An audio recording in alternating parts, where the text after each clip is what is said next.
إن الحمد لله الأكرم الذي خلق الإنسان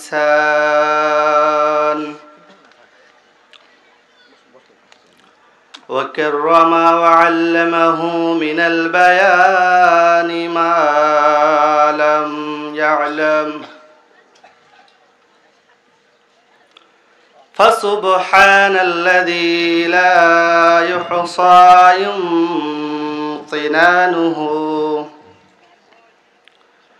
يمتنانه باللسان ولا بالقلم نشهد أن لا إله إلا الله وحده لا شريك له ونشهد أن سيدنا وحبيبنا وطبيبنا ومولانا محمدا عبده ورسوله أرسله بالحق بشيرا ونذيرا وداعيا إلى الله بإذنه وسراجا وقمرا منيرا فقد قال الله تعالى في كلامه المجيد وفي فرقانه الحميد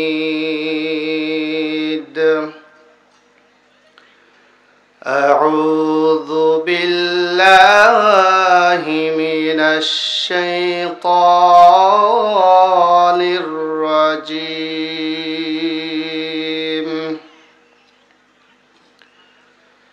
بسم الله الرحمن الرحيم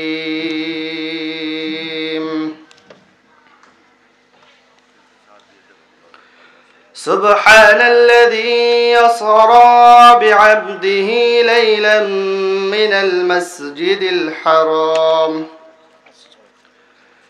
إلى المسجد الأقصى الذي باركنا حوله لنريه من آياتنا إنه هو السميع البصير أو كما قال الله تعالى ولقد رآه نزلة أخرى عند سدرة المنتهى عندها جنة المأوى أو كما قال تعالى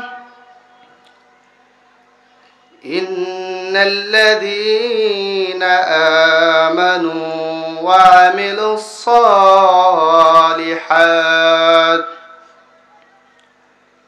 الصالحات كانت لهم جنات الفردوس نزلا ما كان محمد أبا أحد من رجالكم ولكن رسول الله وخاتم النبيين وكان الله بكل شيء عليما إن الله وملائكته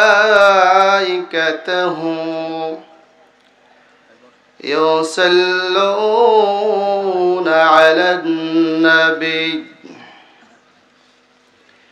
يا أيها الذين آمنوا صلوا عليه وسلموا تسليما اللهم صل على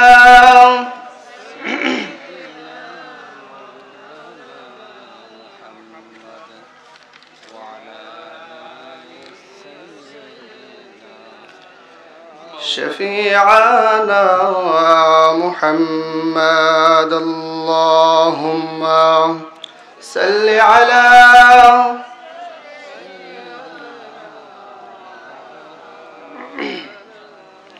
وعلى آل سيدنا شفيعنا محمد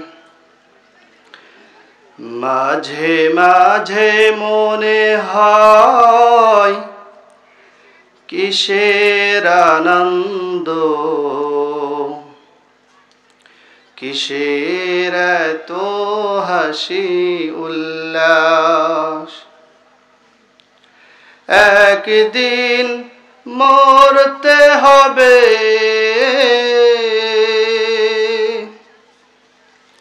হতেই হবে লাশ মাঝে মাঝে মনে হয় কিসের আনন্দ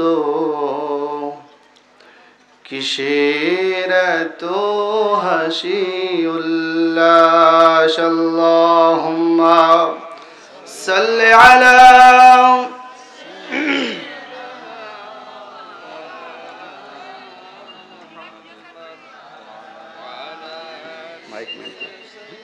মাইক ম্যান কর এই বক্সটা একটু এদিক দিতে হবে ওই বক্সটা হালকাই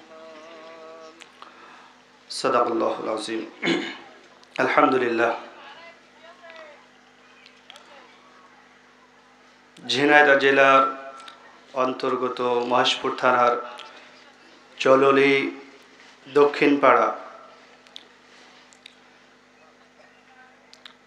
কারবালা ময়দান এর উদ্যোগে সপ্তম বার্ষিকী তাফসীরুল কুরআন মাহফিলের সম্মানিত সভাপতি আজকে মাহফিলের প্রধান বক্তা গাজী ইব্রাহিম খলিল বিশেষ বক্তা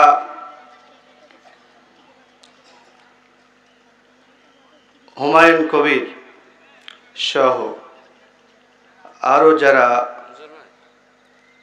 আজকের মাহফিলে আলোচনা পেশ করেছেন আজকে মাহফিলের সামনে উপবিষ্ট তাওহীদি জনতা পর্দার আড়ালের মা ও বোনেরা সবাইকে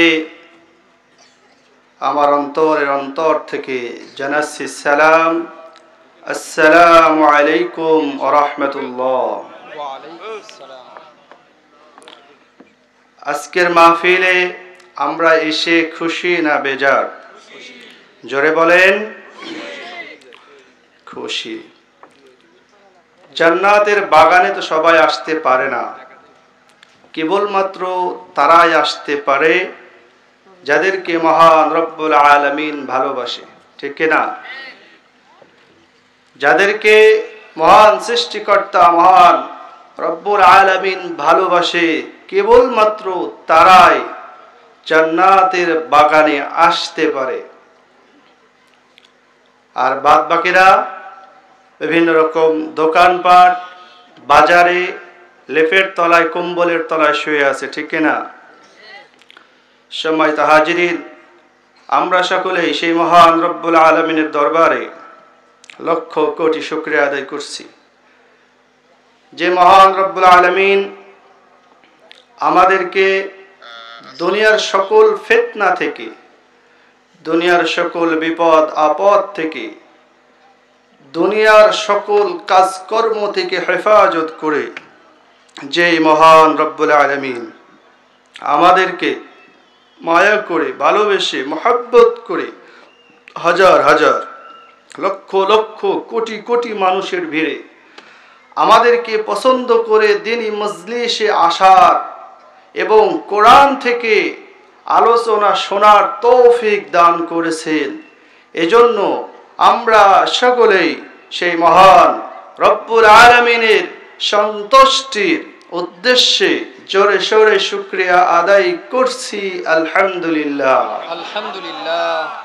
এবং লক্ষ কোটি দরুদ পাঠ করছি সেই মহান রাসূল সাল্লাল্লাহু আলাইহি সাল্লামের শানে, সকলেই পড়ছি সাল্লাল্লাহু আলাইহি সাল্লাম। সম্মানিত হাজিরিন, আমার আলোচনা আমি খুব বেশি দীর্ঘায়িত করতে চাচ্ছি না।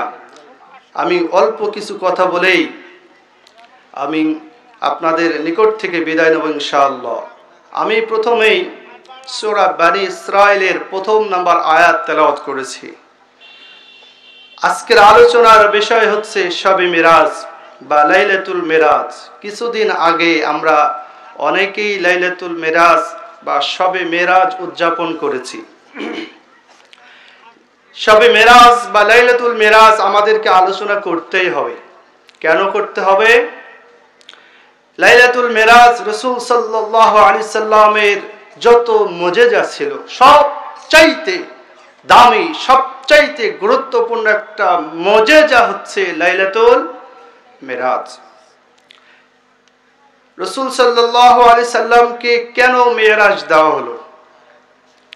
আমরা সকলেই জানি আল্লাহ রাব্বুল আলামিন পৃথিবীতে যত নবী এবং রাসূল পাঠিয়েছেন, যে রাসূলের, যে নবীর মুজিজা দান করেছেন, তার সময়কার সাথে, সময়ের সাথে মিল রেখে মুজিজা দান করেছিলেন। মুসা আলাইহিস সালামের একটা মুজিজা ছিল লাঠি। মুসা আলাইহিস সালামের জামানায় জাদুর প্রলোভনটা ছিল বেশি, জাদুর প্রচলন ছিল বেশি।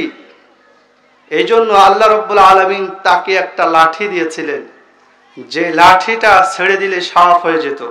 সকলে বলেন আল্লাহু আকবার। আল্লাহু আকবার। লাঠিটা সমুদ্রের মাঝে আঘাত করলে পথ তৈরি হয়ে যেত। কারণ এই মুজিজা কেন তাকে দেওয়া হলো? কেননা সেই সময় জাদুর প্রচলনটা ছিল বেশি। ঈসা আলাইহিস সালামের সময় তিনাকে যখন দুনিয়ার মধ্যে প্রেরণ করা হলো, যখন তিনি নবুয়তি পেলেন, পাওয়ার পরে তাকে একটা মুজিজা দেওয়া হয়েছিল। ঈসা আলাইহিস সালামের সময় চিকিৎসা বিদ্যার একটা প্রচলন ছিল বেশি। কিসের বিদ্যা? সকলে বলেন চিকিৎসা বিদ্যা। তো ঈসা আলাইহিস সালামের একটা মুজিজা ছিল যে তিনি যদি অন্ধ ব্যক্তির চোখে হাত বুলাতেন, সাথে সাথে মহান রব্বুল আলামিন সেই ব্যক্তিকে সুস্থ করে দিতেন। সুবহানাল্লাহ। শুধু কি তাই, ঈসা আলাইহিস সালাম তিনি যদি কোনো মৃত ব্যক্তিকে বলতেন যে আল্লাহর নামে জীবিত হয়ে যাও, সাথে সাথে সেই ব্যক্তিটা জীবিত হয়ে যেত। ঠিক একই ভাবে আল্লাহ রাব্বুল আলামিন রাসূল সাল্লাল্লাহু আলাইহি সাল্লামকে অনেক মুজিজা দিয়েছিলেন। তার মধ্যে একটা অন্যতম মুজিজা হচ্ছে লাইলাতুল মিরাজ। মিরাজটা মূলত একটা বিজ্ঞানময়, বিজ্ঞানকে ঘিরে রয়েছে হচ্ছে মিরাজ। আল্লাহ রাব্বুল আলামিন জানেন কিনা যে রাসূলের উম্মতের মধ্যে এমন একটা সময় আসবে যেই সময়টা বিজ্ঞানের প্রচলনটা বেশি থাকবে? এটা আল্লাহ জানেন কিনা? কথা বলেন না কেন? বর্তমান সময়ে আমরা বিজ্ঞানের যুগে আছি না নাই? বিজ্ঞানের যুগে আছি আমরা। এটা আল্লাহ জানেন কিনা? অবশ্যই জানেন। এজন্য মহান রব্বুল আলামিন রাসূলকে যে মেরাজ দান করলেন, এই মেরাজটা, সম্পূর্ণ মেরাজটা বিজ্ঞানকে ঘিরে রয়েছে। সবাই বলে সুবহানাল্লাহ। সুবহানাল্লাহ। প্রথম বিজ্ঞানীরা লাইলাতুল মেরাজকে অস্বীকার করত। কিভাবে সম্ভব? আল্লাহ রাব্বুল আলামিন পবিত্র কোরআনের সূরা বানী ইসরাঈলের ১ম নম্বর আয়াতে বলেছেন যে মসজিদুল হারাম থেকে মসজিদুল আকসা পর্যন্ত রাসূল সাল্লাল্লাহু আলাইহি সাল্লামকে ভ্রমণ করিয়েছেন। এই দুই মসজিদের ভিতরে দূরত্ব কত? 1132 কিলোমিটার, প্রায় 765 মাইল। তৎকালীন সময়ে আরবদের, মক্কা নগরীদের যেতে সময় লাগতো 40 দিন। কতদিন? 40 দিন শুধু যেতেই সময় লাগতো। বৈজ্ঞানিকরা যখন এটাকে গবেষণা করতেছে, যখন গবেষণা করার জন্য তারা উঠে পড়ে লাগার পরে তারা দুনিয়ার সাধারণ নিয়মের সাথে রাসূল সাল্লাল্লাহু আলাইহি সাল্লামের মেরাজকে মিলাতে চাচ্ছে। একটা জিনিস আমাদেরকে মনে রাখতে হবে, মুজিজা এমন একটা জিনিস যেটা দুনিয়ার সাধারণ নিয়মের সাথে কখনোই মিলবে। মেরাজ বা মুজিজা মানেই হচ্ছে অবিশ্বাস্য একটা বিষয়। অসম্ভবকে সম্ভব করাই হচ্ছে মুজিজার কাজ। বিজ্ঞান যদি ঈসা আলাইহিস সালামের ওই মুজিজাটাকে সামনে নিয়ে আসে, মৃত মানুষ কিভাবে জীবিত করে, এটা কি সম্ভব? এখন এটাকে সার্কুলার করে দিল যে না, ওই মুজিজাটা মিথ্যা। আসলে কি সেই মুজিজাটা মিথ্যা? না, কারণ মুজিজা মানেই হচ্ছে অসম্ভবকে সম্ভব করা।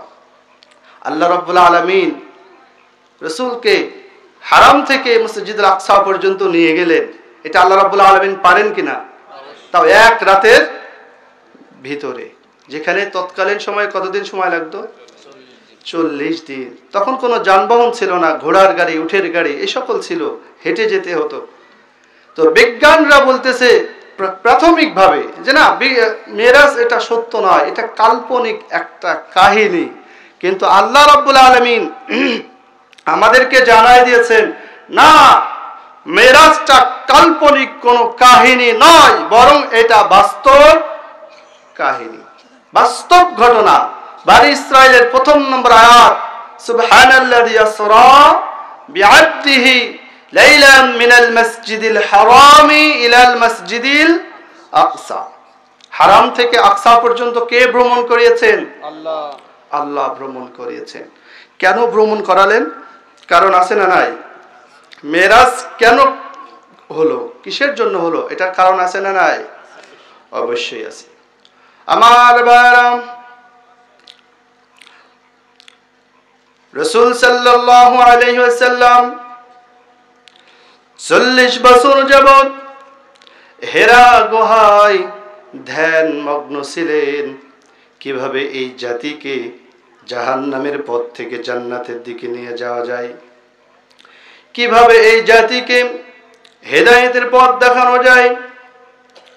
40 বছর পর্যন্ত তিনি এই ধ্যানে মগ্ন ছিলেন।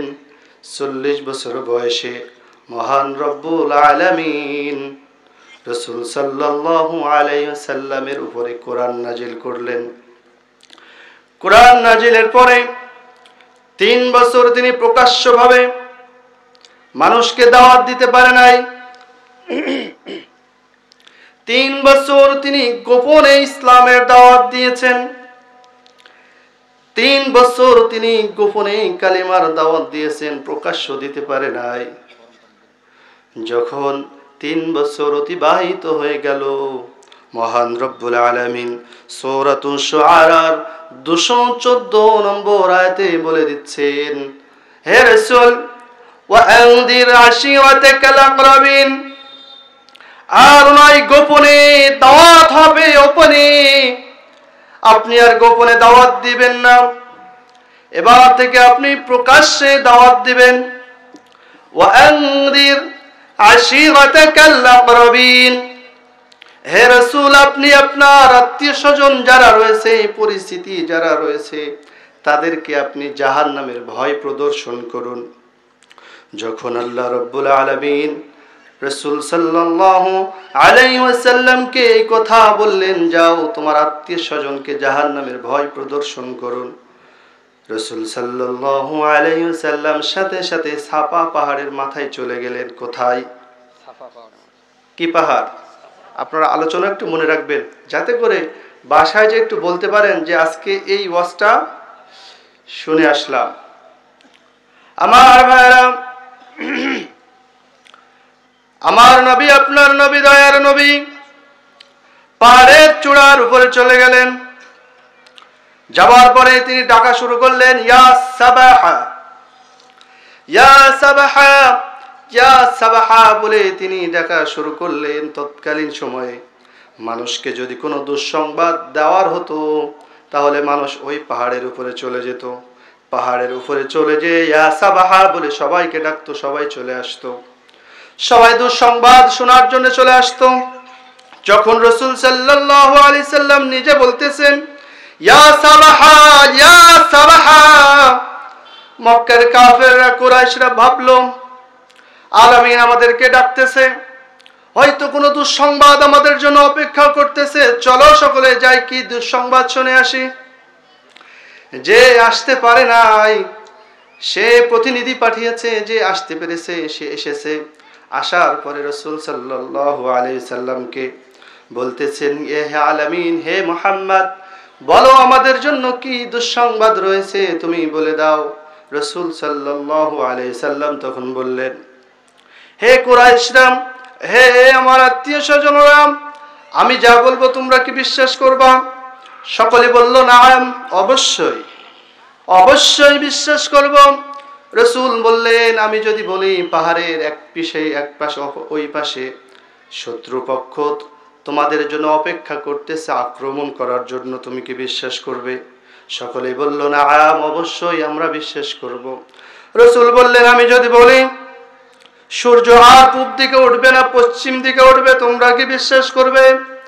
সকলেই বলল, নাম, অবশ্যই, কেন না, অবশ্যই আমরা বিশ্বাস করব, কারণ আমরা জানি তুমি জন্মের পর থেকে আজ পর্যন্ত কখনো তুমি মিথ্যা কথা বলো নাই। সুবহানাল্লাহ। জন্মের পর থেকে এই পর্যন্ত তুমি মিথ্যা কথা বলো না, অতএব তুমি যা বলবে আমরা তাই বিশ্বাস করে নেব।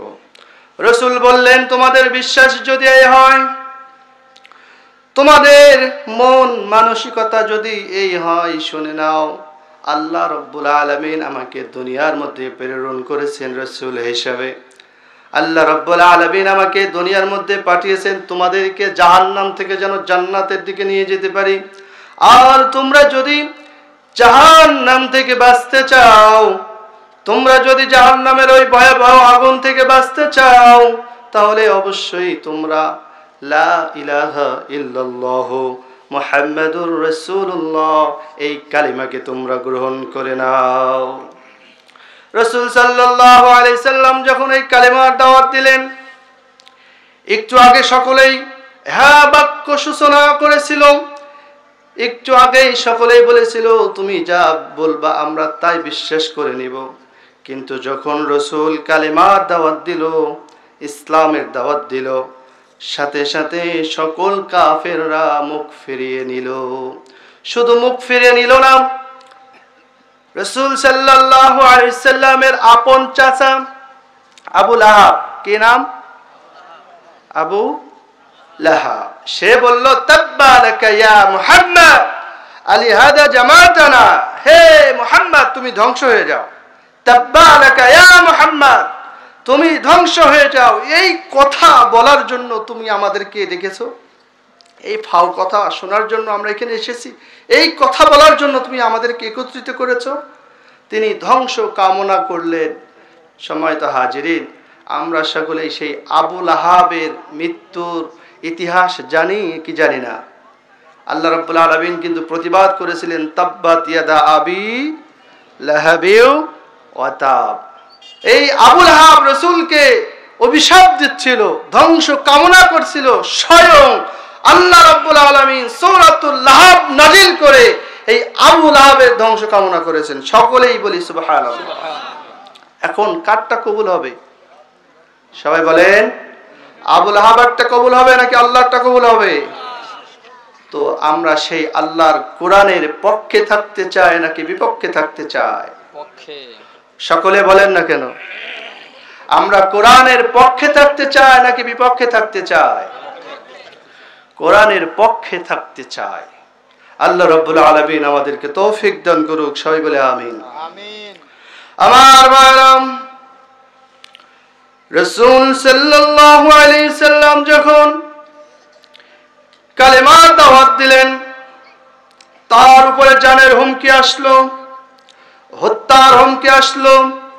হে মুহাম্মদ, তুমি যদি কালেমার দাওয়াত দাও, তুমি যদি মূর্তির বিরুদ্ধে কথা বলো, আমরা যেসব দেব দেবীর পূজা করি, এই দেব দেবীর বিপক্ষে যদি তুমি কথা বলো, আমাদের দলের বিরুদ্ধে যদি তুমি কথা বলো, শুনে নাও, আমরা কিন্তু তোমাকে ছাড় দেব না। কাদের কথা এটা? কাফেরদের কথা। কাদের কথা? কাফেররা কি বলল? মূর্তির বিরুদ্ধে কথা বলবা, আমাদের বিরুদ্ধে কথা বলবা, আমাদের দলের বিরুদ্ধে কথা বলবা, তোমাকে আমরা কি করব? দেখে নেব। তোমাকে রাষ্ট্রীয়ভাবে যত রকম তোমার উপরে অন্যায় অত্যাচার আর অত্যাচারের স্ট্রিম রোলার চালানোর দরকার আমরা চালাবো। আমরা কিছুদিন আগেও দেখেছি মূর্তির বিরুদ্ধে কথা বলায় আলেমদেরকে জেল খাটতে হয়েছে। কথা বলেন ঠিক কিনা? ওই তৎকালীন সময়ের আবু লাহাব আর এই 1400 বছর পরে মূর্তির পক্ষে যারা রয়েছে তারা সমান। কথা বলেন ঠিক কিনা? আমার ভাইরা, রাসূলকে যখন হত্যার হুমকি দেওয়া হলো, মেরে ফেলার হুমকি দেওয়া হলো, রাসূল সাল্লাল্লাহু আলাইহি ওয়াসাল্লামের আপন চাচা আবু তালেব, নাম কি? আবু তালেব সামনে চলে আসলো। আসার পরে বলল, কার কত বুকের সাহস, সামনে আসো। আমার ভাতিজার গায়ে হাত দিবে, আমার ভাতিজার উপরে অন্যায় অত্যাচারের স্ট্রিম রোলার চালাবে, কার এত বুকের সাহস? আসো দেখি, আমি তাকে দেখতে চাই। এই আবু তালেবের জন্য কাফেররা রাসূল সাল্লাল্লাহু আলাইহি সাল্লামের উপরে অন্যায় অত্যাচারের স্টিম রোলার চালাতে পারতো না।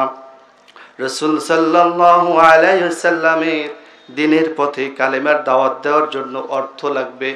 সেই অর্থ দেওয়ার জন্য খাদিজা রাদিয়াল্লাহু তাআলা আনহা বললেন, আমার যত অর্থ সম্পদ, যত টাকা পয়সা আছে, সকল কিছু আমি আপনার পায়ে ঢেলে দিলাম। ইসলামের জন্য যখন যেটা লাগবে আপনি এখান থেকে খরচ করবেন।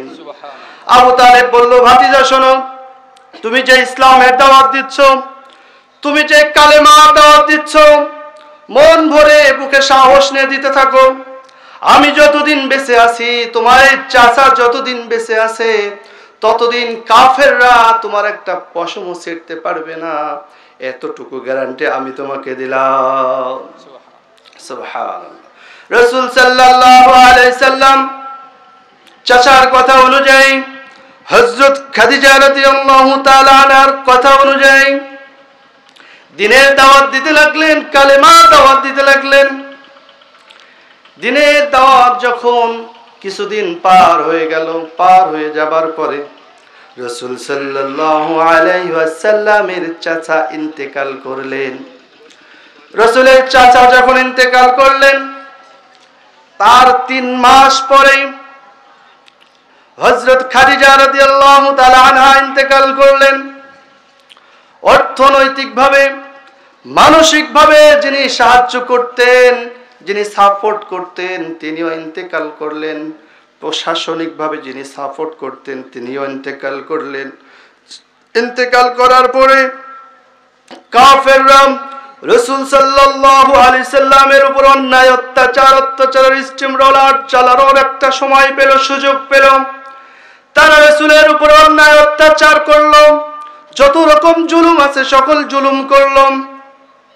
সকল জুলুম করার পরে রাসূলের ডাকে যখন কেউ সাড়া দিচ্ছে না, রাসূলের ডাকে যখন, রাসূলের কালেমার ডাকে যখন কেউ সাড়া দিচ্ছে না, রাসূল সাল্লাল্লাহু আলাইহি ওয়াসাল্লাম চিন্তা করলেন, আমি তো ছোটবেলায় তায়েফের ময়দানে হযরত আয়েশা রাদিয়াল্লাহু তাআলা আনহা রাসূলকে গোসল করাচ্ছেন, পিঠের দিকে নজর গেল।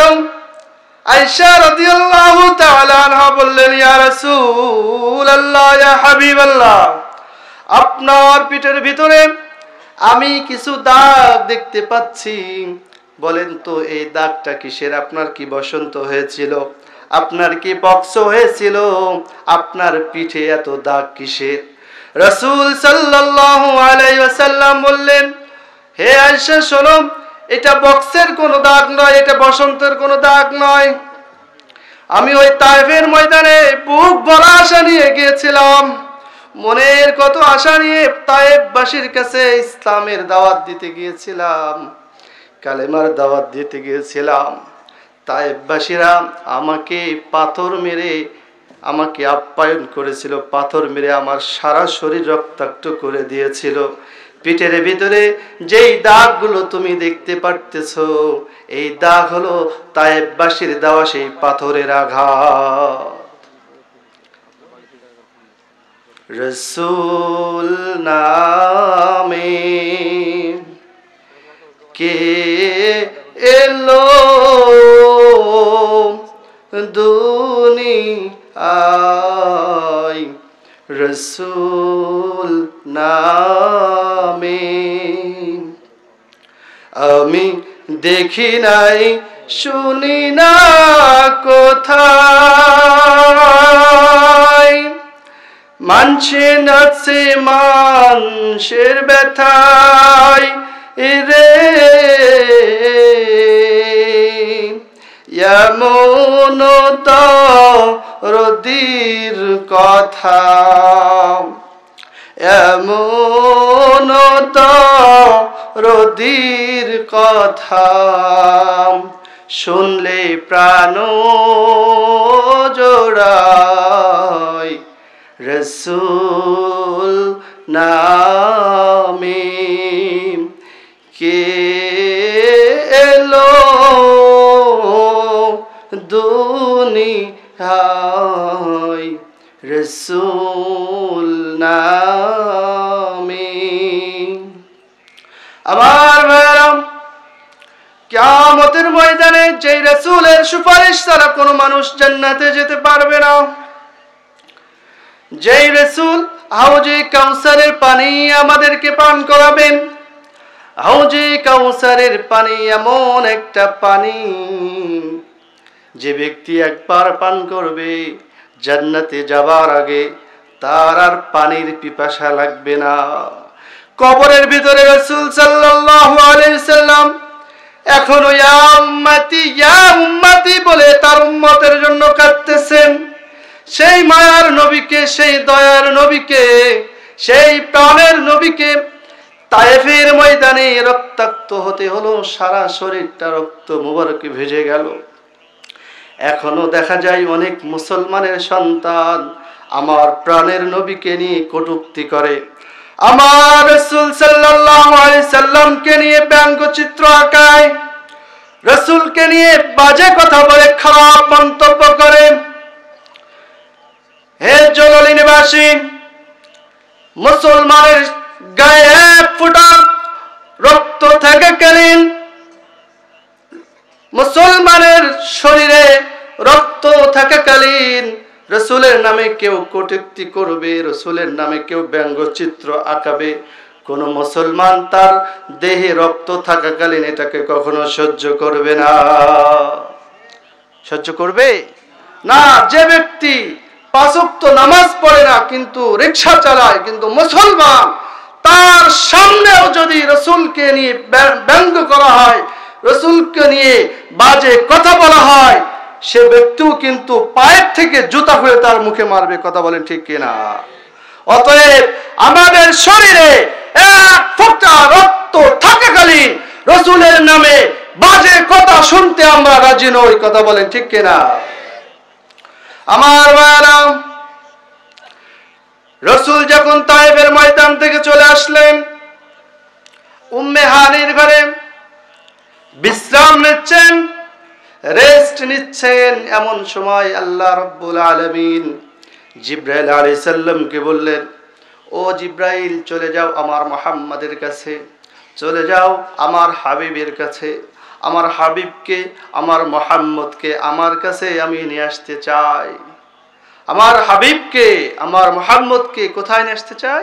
আমার কাছে আমি নিয়ে আসতে চাই। সাত আসমানের পাশে, আমার আসমানের উপরে নিয়ে চলে আসো। আমার হাবিবের সাথে আমার সাক্ষাৎ হবে।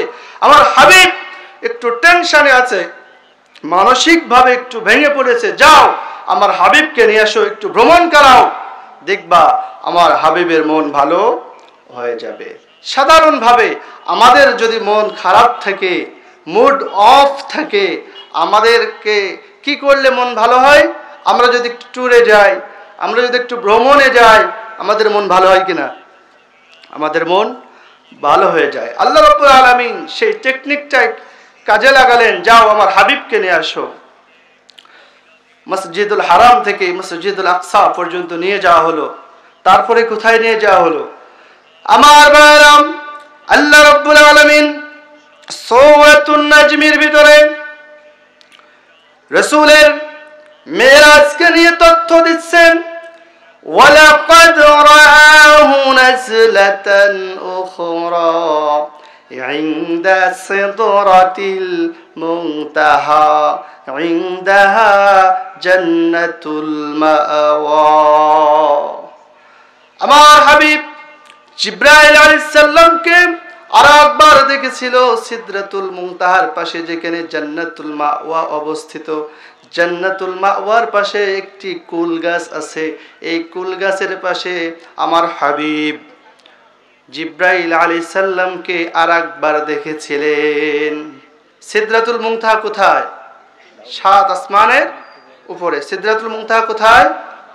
কথা বলেন না কেন? সাত আসমানের উপরে। আর সেখানে একটা কুল বৃক্ষ আছে। কুল বৃক্ষের পাশে কি আছে? জান্নাতুল মাওয়া। আমরা জান্নাতুল মাওয়ার নাম শুনে নেই? শুনেছি। সেই জান্নাতুল মাওয়া ওখানে রয়েছে। আর সেখানেই জিবরাইল আলাইহিস সালামকে আরেকবার দেখেছিলেন কে? মুহাম্মদ সাল্লাল্লাহু আলাইহি ওয়াসাল্লাম। এখান থেকে প্রমাণ হয় যে রাসূল সাল্লাল্লাহু আলাইহি সাল্লাম শুধু বাইতুল মুকাদ্দাস না, রাসূল সাল্লাল্লাহু আলাইহি সাল্লাম সাত আসমান ভেদ করে সিদরাতুল মুনতাহা পর্যন্ত গেছেন। সবাই বলে সুবহানাল্লাহ। আমার ভাইরা, বিজ্ঞানীরা এই ঘটনা সামনে নিয়ে এসে বলেন, পৃথিবীতে এমন কোন যানবাহন নাই যেটা আসমানকে ভেদ করে, সাত আসমান ভেদ করে সিদরাতুল মুনতাহায় যাবে।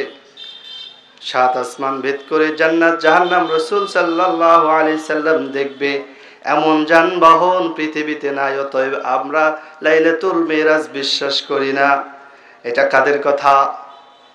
কাফের বিজ্ঞানী বৈজ্ঞানিকদের কথা। কিন্তু আল্লাহ রাব্বুল আলামিনের দ্বারা এই যে অসম্ভব একটা কাজকে সহজ করতে পারেন কিনা? সকলে বলেন পারেন কিনা? বিজ্ঞানীরা আমাদেরকে বলতেছে, দুনিয়ার জমিন থেকে সূর্যের দূরত্ব প্রায় ৩০ লক্ষ মাইল দূর। সূর্যের যে আলো রয়েছে, এই আলোর যে গতি প্রতি সেকেন্ডে ১,৮৬,০০০ মাইল যায়। প্রতি সেকেন্ডে ১,৮৬,০০০ মাইল এই আলোর গতি। সূর্যের যে আলো আমরা উপভোগ করি, এই আলোর গতি প্রতি সেকেন্ডে ১,৮৬,০০০ মাইল। এবং সূর্য থেকে আলো পৃথিবীতে আসতে ৮ মিনিট ১৯ সেকেন্ড সময় লাগে। কত মিনিট? ৮ minute ১৯ second. গতি কত প্রতি সেকেন্ডের? ১,৮৬,০০০ মাইল। তো পৃথিবীতে এমন কোন যানবাহন এখনো পর্যন্ত তৈরি হয়নি যার গতি প্রতি সেকেন্ডে ১,৮৬,০০০ মাইল। এই বিজ্ঞানীরা আমাদেরকে বলতেছে, না এটা সম্ভব নয়। কিভাবে সম্ভব? মানুষ কিভাবে যাবে? কোনো যানবাহনই তো পৃথিবীতে নাই। কিন্তু আমার ভাইরা, এই যানবাহন আল্লাহ রাব্বুল আলামিন জান্নাত থেকে দুনিয়ায় পাঠিয়েছেন। রাসূলকে জিজ্ঞাসা করা হলো, ইয়া রাসূলুল্লাহ, আপনার লাইলাতুল মিরাজ কিভাবে সংগঠিত হয়েছিল? আপনি যে যানবাহনে গিয়েছিলেন সেই যানবাহনটা কেমন ছিল? রাসূল সাল্লাল্লাহু আলাইহি ওয়াসাল্লাম বললেন, আল্লাহ রাব্বুল আলামিন আমার জন্য যে যানবাহনটা দিয়েছিলেন সেই যানবাহনটার নাম হচ্ছে বুরাক। কি বুরাক? রাসূল সাল্লাল্লাহু আলাইহি সাল্লামকে বলা হলো, ইয়া রাসূলুল্লাহ, ইয়া হাবিবাল্লাহ, যেই বুরাকে করে আপনি মেরাজে গেছিলেন এই বুরাকের গতি কেমন ছিল? এই বুরাকের প্রতি সেকেন্ডে কত মাইল যেত? যখন সাহাবীরা জিজ্ঞাসা করলো, রাসূল সাল্লাল্লাহু আলাইহি ওয়াসাল্লাম বললেন, আমার যেই বুরাকটা মহান রব্বুল আলামিন দিয়েছিলেন তার দূরত্ব, তার গতি এত ছিল, চোখের পলকে এক নিমিষে এই চোখ দিয়ে যত দূর পর্যন্ত দেখা যায় চোখের এক পলকে সেই বুরাক তত দূর চলে যায়। সুবহানাল্লাহ। আপনি একটা খালি ময়দানে, খালি জায়গায় আপনি যখন আকাশের দিকে তাকাবেন এক পলকে আকাশ দেখতে পারবেন কিনা? কথা বলেন না কেন? এক পলকে আকাশ দেখতে পারবেন কিনা? এক পলকে সূর্য দেখতে পারবেন কিনা? তার মানে আপনার এক পলকে আপনি যত দূর দেখতে পাবেন আল্লাহ রাব্বুল আলামিন বুরাকের গতি ততটা দিয়ে দিয়েছেন। সকলে বলে সুবহানাল্লাহ। রাসূল সাল্লাল্লাহু আলাইহি ওয়াসাল্লামকে জিজ্ঞাসা করা হলো, ইয়া রাসূলুল্লাহ, মেরাজটা কিভাবে সংগঠিত হলো আমাদেরকে বিস্তারিত বলুন। রাসূল বললেন, আমাকে নিয়ে যাওয়া হলো বাইতুল মুকাদ্দাসে। বাইতুল মুকাদ্দাসে যাবার পরে মহান রব্বুল আলামিন সকল নবীকে একত্রিত করেছিলেন এবং সকল নবীকে একত্রিত করার পরে আমি কি করলাম? সবার ইমামতি করলাম, 2 রাকাত নামাজ পড়লাম। আর মেরাজে যাবার আগে মহান রব্বুল আলামিন আমাকে সিনাটাকে চাক করেছিল, সিনাটাকে ফেরে পরিষ্কার করেছিল। সিনাটা বুঝেন তো? এই যে বুকের মাঝখান থেকে চেড়ে ভেতরটা কি করছিলেন? পরিষ্কার করছিলেন, চেক করছিলেন।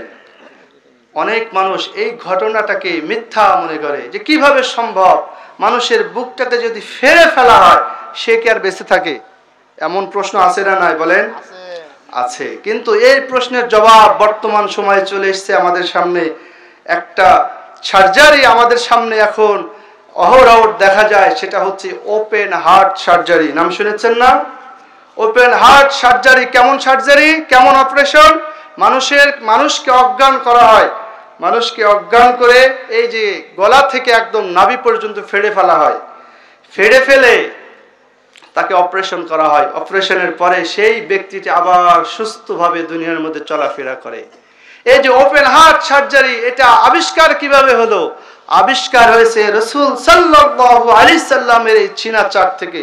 সকলে বলি সুবহানাল্লাহ। আমার ভাইরাম, রাসূল বলতেছেন, আমি যখন প্রথম আসমানে গেলাম, আসমানে যাবার পরে হযরত আদম আলাইহিস সালামের সাথে আমার দেখা হলো। আমি দেখলাম আদম আলাইহিস সালাম ডান দিকে তাকাচ্ছেন। যখন ডান দিকে তাকাচ্ছেন তখন হাসতেছেন, যখন বাম দিকে তাকাচ্ছেন তখন কাঁদতেছেন। রাসূল জিবরাইলকে জিজ্ঞাসা করলেন, হে জিবরাইল, আদম আলাইহিস সালাম এমন কেন করতেছে? জিবরাইল উত্তর দিল, ইয়া রাসূলুল্লাহ, আদম আলাইহিস সালাম ডান দিকে যখন তাকায় তখন তার জান্নাতি যত সন্তান আছে তাদেরকে দেখতে পায়, এই জন্য তাদেরকে দেখে তিনি হাসেন। আর বাম দিকে যখন তিনি তাকান তখন তার সন্তানদের মধ্যে যারা জাহান্নামে যাবে তাদেরকে তিনি দেখতে পান, এই জন্য তিনি কাঁদেন। আমাদেরকে এখান থেকে শিক্ষা নিতে হবে, আমরা কি জান্নাতে যেতে চাই নাকি জাহান্নামে যেতে চাই? জোরে বলেন। আমরা অনেকেই লাইলাতুল মেরাজ বা শবে মেরাজের ঘটনা শুনে চোখ দিয়ে পানি অহরহ ফেলে দিই, কিন্তু শবে মেরাজ থেকে যে শিক্ষা, এই শিক্ষা আমরা নিতে চাই না। শবে মেরাজের শিক্ষা আছে না নাই? সবাই বলেন না কেন? শবে মেরাজের শিক্ষা আছে না নাই? আছে। আমরা শবে মেরাজ থেকে শিক্ষা নেব কি নেব না? নেব ইনশাআল্লাহ। আমার ভাইরাম, শবে মেরাজের প্রথম শিক্ষা হলো, আমাদেরকে প্রথম শিক্ষা হলো আমরা সুদ খাবো না, ঘুষ খাবো না। আল্লাহ রাব্বুল আলামিন বলেন, ইয়া আইয়ুহাল্লাযীনা আমানুত্তাকুল্লাহা ওয়া যারু মা বাকিয়া মিনার রিবা ইন কুনতুম মুমিনিন। হে ঈমানদারেরা, তোমরা যদি আল্লাহকে ভয় করো, তোমরা যদি আল্লাহকে ভয় করতে চাও, তাহলে শুনে রাখো, তোমরা যারা সুদের সাথে জড়িত রয়েছো, তোমরা যদি নিজেদেরকে ঈমানদার বলে দাবি করো, তোমরা যদি নিজেদেরকে মুসলমান বলে দাবি করো, যারা সুদের সাথে জড়িত রয়েছো, টাকা পয়সা যাই কিছু ছাড়া আছে না কেন, ওখানে যেই মুনাফাটা রয়েছে, অতিরিক্ত লাভের যেই অংশটা রয়েছে, তোমরা যদি মুমিন হও, ওই লাভের অংশটা ছেড়ে দাও। আল্লাহ রাব্বুল আলামিন বলতেছেন, আল্লাহুল বাইআ ওয়া হারামার রিবা। আল্লাহ রাব্বুল আলামিন ব্যবসাকে হালাল করেছেন এবং সুদকে হারাম করেছেন। রাসূল সাল্লাল্লাহু আলাইহি ওয়াসাল্লাম মেরাজ থেকে আসার পরে তিনি রাসূল সাল্লাল্লাহু আলাইহি ওয়াসাল্লামকে নারায়ে তাকবীর, আল্লাহু আকবার, নারায়ে তাকবীর, আল্লাহু আকবার, প্রধান বক্তার আগমন, শুভেচ্ছার স্বাগতম, প্রধান বক্তার আগমন, জলুলিবাসীর পক্ষ থেকে লাল গোলাপ শুভেচ্ছা। নারায়ে তাকবীর। সম্মানিত হাজিরিন, যেহেতু প্রধান বক্তা চলে এসেছে, আমার আলোচনা আর খুব বেশি আমি দীর্ঘায়িত করতে চাচ্ছি না। আমার যেই পয়েন্ট, আমি পয়েন্টের উপরে দুই একটি কথা বলে শেষ করবো ইনশাআল্লাহ। আমরা একটু জিকির করি, লা ইলাহা ইল্লাল্লাহ, জোরে লা ইলাহা।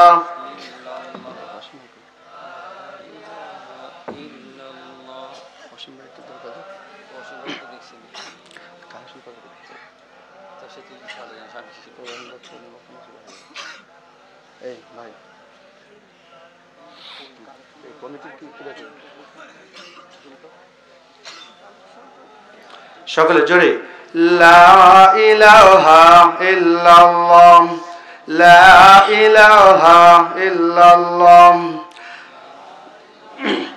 আমরা সামনের জায়গাগুলো একটু পুরা করে ফেলি, জিকির করি আর সামনের জায়গাগুলো পুরা করে ফেলি।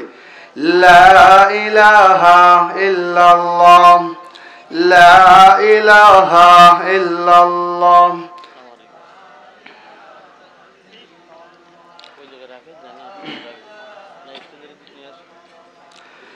লা ইলাহা ইল্লাল্লাহ, লা ইলাহা ইল্লাল্লাহ, লা ইলাহা ইল্লাল্লাহ, মুহাম্মাদুর রাসূলুল্লাহ সাল্লাল্লাহু আলাইহি ওয়াসাল্লাম। সম্মানিত হাজিরিন, যেটা বলছিলাম, আল্লাহ রাব্বুল আলামিন যখন রাসূল সাল্লাল্লাহু আলাইহি সাল্লামকে মেরাজে নিয়ে গেছিলেন, মেরাজ থেকে তিনি এসে সাহাবীদেরকে একটি ঘটনা বর্ণনা করতেছেন।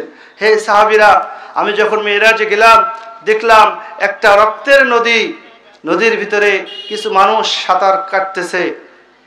কাটার পরে যখন এই সকল মানুষ সাঁতার কেটে কুলের দিকে আসতে চায়, তখন ফেরেশতারা তাদেরকে লোহার ডান্ডা দিয়ে, লোহার হাতুড়ি দিয়ে এমন ভাবে আঘাত করতেছে, তারা আবার নদীর মাঝখানে চলে যাচ্ছে।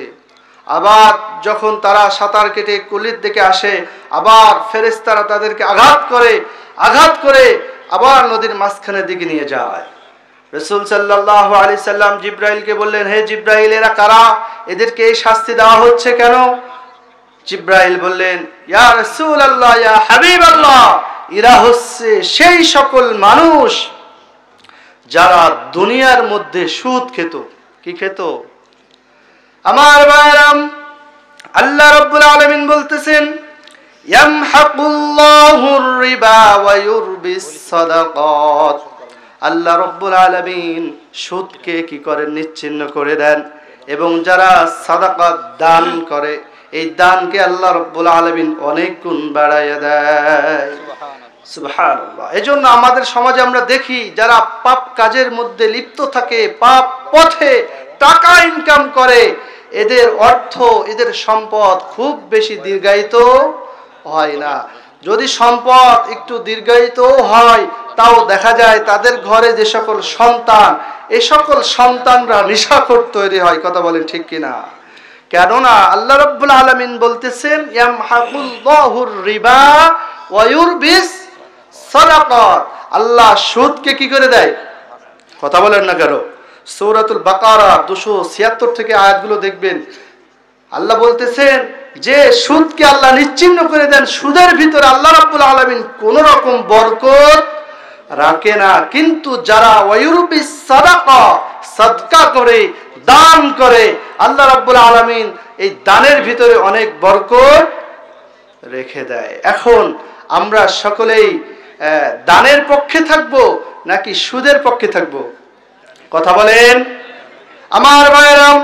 আর 2 মিনিটের মধ্যে শেষ করতে যাই। ছোট্ট একটি ঘটনা বলি। হযরত আবু বকর রাদিয়াল্লাহু তাআলা আনহুর অনেক সম্পদ ছিল। সকল সম্পদ তিনি ইসলামের পথে ব্যয় করেছিলেন। সকল সম্পদ ইসলামের পথে ব্যয় করার পরে তার আর কিচ্ছু ছিল না। যে জামাটা তিনি গায়ে দিতেন, এই জামাটা ছিল বিভিন্ন জায়গায় ছেঁড়া, সেলাই করা, তালিপট্টি দেওয়া।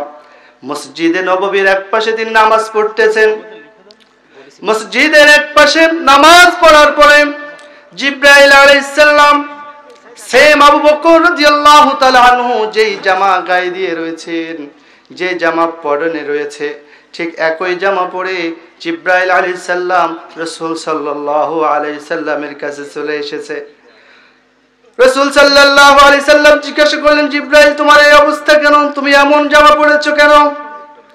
জিবরাইল বললেন, ইয়া রাসূলুল্লাহ, ইয়া হাবিবাল্লাহ, ওই আবু বকরকে আল্লাহ রাব্বুল আলামিন কত সম্পদ দিয়েছিল। সকল সম্পদ আল্লাহ রাব্বুল আলামিনের পথে ব্যয় করেছে। ব্যয় করার পরে তিনি যেই ছেঁড়া জামাটা গায়ে দিয়ে রয়েছেন, আল্লাহ রাব্বুল আলামিন তার ওই দান এবং তার এই পরনের জামা কাপড় এত বেশি পছন্দ করেছে। এই জন্য মহান রব্বুল আলামিন আমি জিবরাইলকে একই পোশাক পরে ওই আবু বকর রাদিয়াল্লাহু তাআলা আনহুকে সালাম পাঠিয়েছে। সুবহানাল্লাহ। আমরা সেই আবু বকর হতে চাই? আমরা ফিরাউন হতে চাই না, আমরা নমরুদ হতে চাই না, আমরা আবু জেহেল হতে চাই না, আমরা আবু লাহাব হতে চাই না, আমরা এই যুগের ফিরাউন হতে চাই না। আমরা হযরত আবু বকর রাদিয়াল্লাহু তাআলা আনহুর মতো হতে চাই। কথা বলেন ঠিক কিনা? আমরা কারা কারা আবু বকর রাদিয়াল্লাহু তাআলা আনহুর মতো হতে চাই? 2 হাত তুলে মহান রব্বুল আলামিনকে দেখায় দেই। আল্লাহু তাকবীর, আল্লাহু আকবার। আল্লাহ রাব্বুল আলামিন আমাদেরকে হযরত আবু বকর রাদিয়াল্লাহু তাআলা আনহুর মতো হওয়ার তৌফিক দান করুক। সবাই বলে আমিন। এবং আমি যা আলোচনা করলাম, আল্লাহ রাব্বুল আলামিন আমাদের এখান থেকে আমল করার তৌফিক দান করুক। আমিন। ওয়া আখির দাওয়ানা আলহামদুলিল্লাহি রাব্বিল আলামিন। আসসালামু আলাইকুম ওয়া রাহমাতুল্লাহি ওয়া বারাকাতুহু।